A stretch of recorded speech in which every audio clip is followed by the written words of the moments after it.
Hi అండి. మీ ఇంట్లో కూడా పాత పుస్తకాలు ఉండి ఉంటాయి కదా, వాటితో ఈ విధంగా చేసి చూడండి.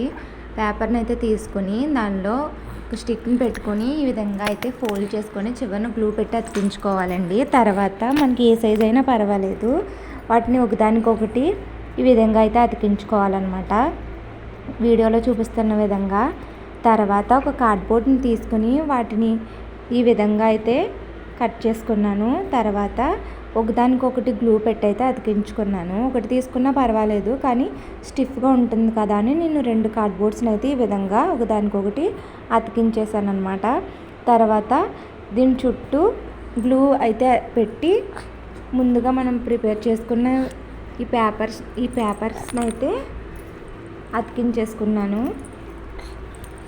చూస్తున్నారు కదా, ఈ విధంగా అయితే అతికించేసాను. నాకు ఇంకా మధ్యలోకి అయితే పేపర్ ఫోల్డింగ్స్ ఉన్నాయి కదా, అదైతే మిగిలింది, అందుకని మధ్యలో ఈ విధంగా అయితే పెట్టుకున్నాను.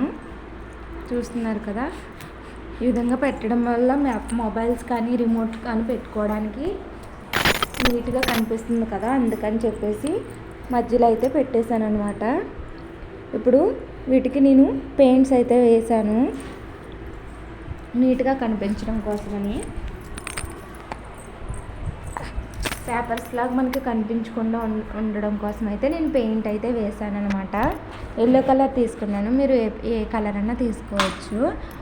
తర్వాత ఒక్కొక్కటి పొడవుగా అయితే ఉన్నాయి కదా, వాటిని కట్ చేసుకున్నాను. తర్వాత నా దగ్గర ఈ వైట్ బీడ్స్ అయితే ఉన్నాయి, వాటిని పైన అతికించుకున్నాను. తర్వాత స్వీట్ హోమ్ అని రాసుకున్నాను. వీడియో ఎలా ఉందో నచ్చితే ఒక లైక్ చేయండి. వీటిలో రిమోట్స్ కానీ లేదా మొబైల్స్ కానీ ఏమైనా పెట్టుకోవచ్చు. Thank you for watching.